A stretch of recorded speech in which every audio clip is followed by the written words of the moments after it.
Welcome to the Voice of Prosperity, unlocking the hidden secrets to the power of prosperity in your money, your life, and your business. Get ready for your heart to be touched in a powerful way with your friend and host, Matthew Miglin. Welcome, friends. I want to share with you today on a dollar saved is actually $2 earned. Yes, a dollar saved is $2 earned. I took it from the Ben Franklin. He had talked about a penny saved is actually a penny earned.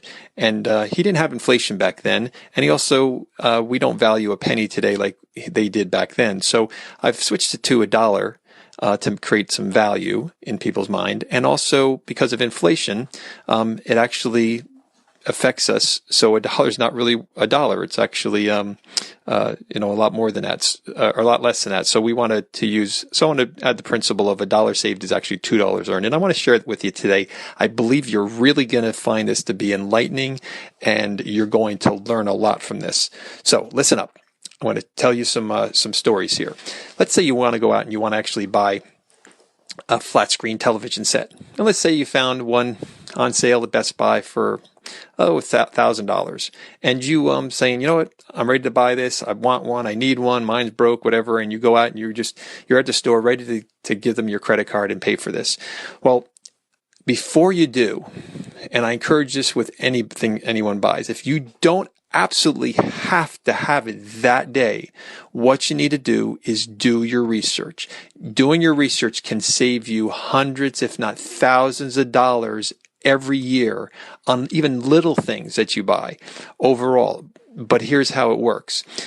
So instead of actually buying, let's say, your television at Best Buy, you go back home. You see the price, work the best deal with the salesperson. You go back and now you do some research and you see what Amazon is selling it for. You check and see what Walmart online is selling it for. You check some of the regular retail stores and what they're selling it for. Make a few phone calls.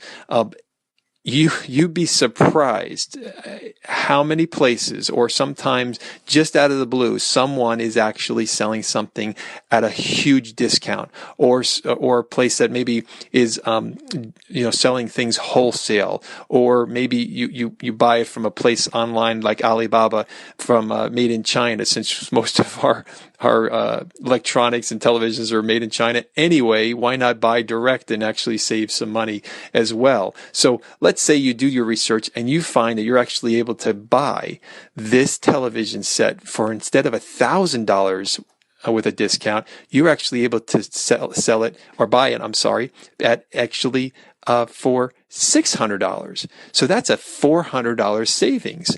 And if you could save $400, wouldn't that be worth taking a few extra hours of research? Absolutely. Because here's the principle. Not only is it going to save you $400, but because of the principle of a dollar saved is actually $2 earned, it's actually saving you close to $800. And here's why.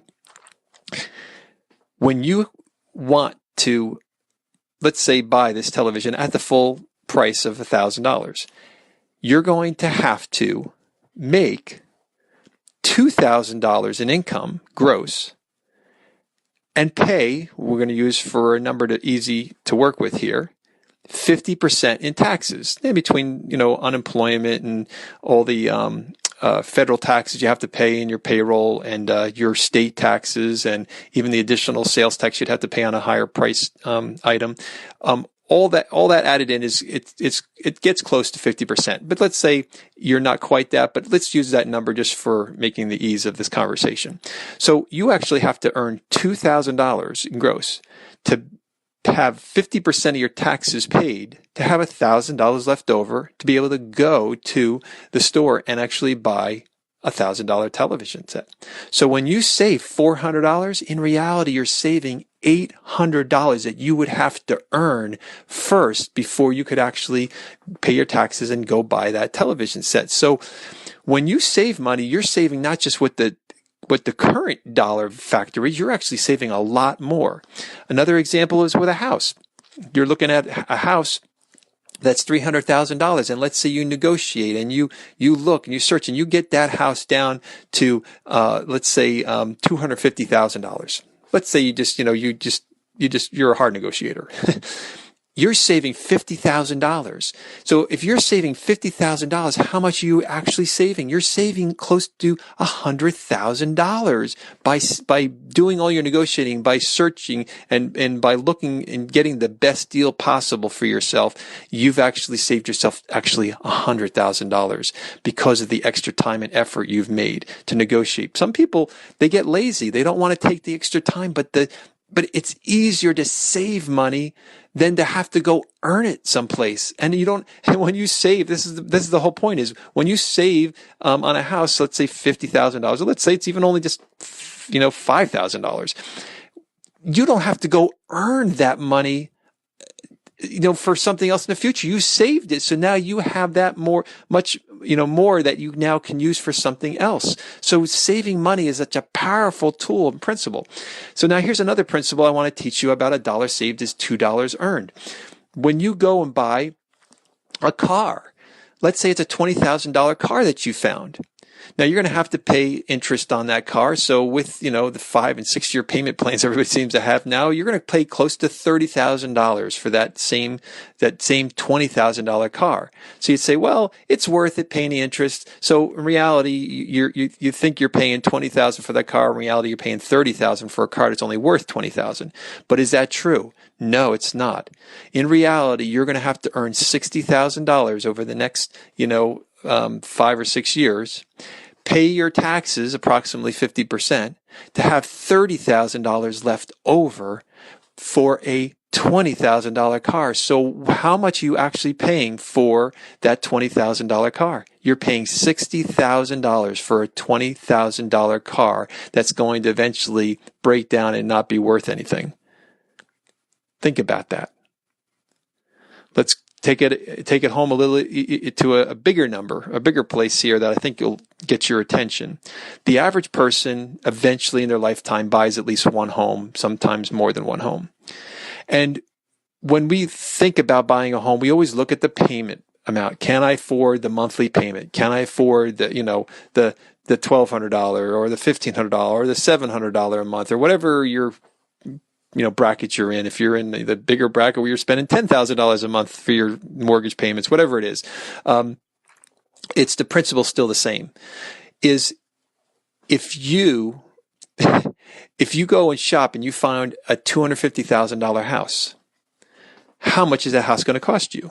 Well, now you just learned Matthew's little lesson here. You're saying, well, it's actually costing me $500,000, Matt. Not really. In reality, you're going to pay taxes, and if you average somewhere between 5 and 6%, you're going to, over that lifetime, pay about $750,000 for a 30-year mortgage for that house. So if you're going to pay $750,000 for that house, and you're going to have to earn $1.5 million in income to be able to pay the taxes, and then have $750,000 left, in reality, how much are you paying for this house? You're paying $1.5 million for a $250,000 house. Is that crazy or nuts or what? This is what the average person does not think about. They think about and look at the monthly payments and don't realize they're setting themselves into a trap where the majority of their income is going to be going to this house that's only worth $250,000. This is why debt is so destructive in people's lives, and I don't want it to happen to you. So, dollar saved is $2 earned. So, every opportunity you can to find a way to save money, save the money, because it will be worth more to you than what you're actually paying. Instead of buying a $250,000 house, think about buying a house that you can fix up and make it more valuable, and use some of your spare money that you have each month to put into it, to invest into it, instead of borrowing the money to be able to do that. How about buying, like my wife and I, when I understood these principles, instead of buying a $300,000 house, which at that time we could afford based on our income, we decided to buy a bank-owned house for $112,000.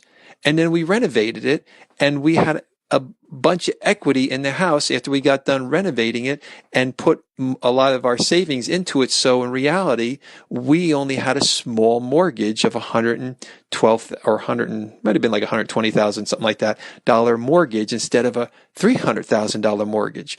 And we paid it off ahead of time. So instead of paying all the interest, that would be like a $300,000 or $350,000 total payment with the mortgage payment, we only ended up paying like maybe $170 or $180, something like that, maybe, for a $112,000 house. Now that is the proper way to save money and keep your costs down. And now, so instead, we didn't have to make and earn $600,000 to be able to pay for a $300,000 house plus mortgage. Interest and all that. We actually only had to make about, let's say, $350,000 to be able to pay for that house, etc. So it's a powerful principle if you can get this. And so I encourage you, look for every opportunity to save money on anything you buy. I'm using some big number of items to just get the impact for you, but this applies to your lunch. It applies to just buying a book, just anything that you buy on a daily basis throughout your life. This is a principle that can save you and keep you out of debt and put you in a better position. So financially, you are way ahead of the average person who doesn't apply these principles to your life. So hope that made an impact in your life and in your heart and in your mind. Like, let this embed in there so that you don't forget this powerful principle, so that you can not only keep yourself out of additional debt, but you can begin to prosper at a level that you were designed and God made you to prosper. So I hope this helped you. If it did, share it with your friends and family and those you know, and watch and listen to this again. Maybe, sometimes repetition of hearing something over and over again makes it's so much more profound and makes it a habit in your life. So if this helped you, share it and tell your friends about it. Talk to you later.